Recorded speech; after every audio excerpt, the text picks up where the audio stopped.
It is no secret that the Malayan tiger, the country's national symbol, is in trouble. But what may not be as public is that its primary prey, the sambar deer, is also under threat. Recently, in the Edge's ESG pullout, writer Kiran Jacob explained why it is so important to protect both the predator and its prey.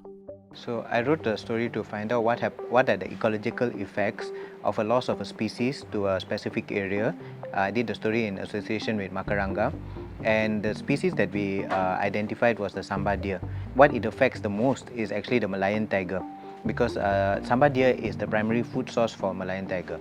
He explains that when there is no sambar deer for the tigers to hunt, they then rely on their secondary food source, the wild boar. But back in 2022, African swine fever decimated the population by 90% and taking away yet another of the big cat's food source. The inevitable outcome? Ecological disaster.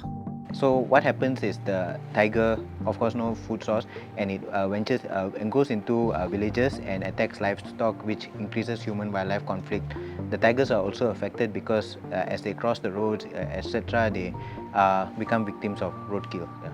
As with most threatened wildlife, poaching and the loss of habitat are the main culprits behind the dwindling numbers. The good news is NGOs are constantly raising awareness, and the Department of Wildlife and National Parks, also known as Perhilatan, are taking steps to ensure that the sambar deer population grows.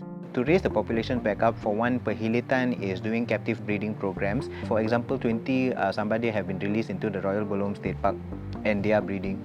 Experts have also said that farming of this sambar deer is important because this gives an option for the meat and antlers legally, and also the excess sambar deer can be released into the wild, and this has worked in countries like Australia.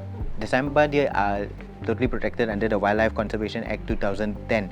However, the experts are saying that there needs to be harsher penalties and more community engagement and awareness campaigns to raise public knowledge of this, because for instance, sambar deer antlers are used as like trophies.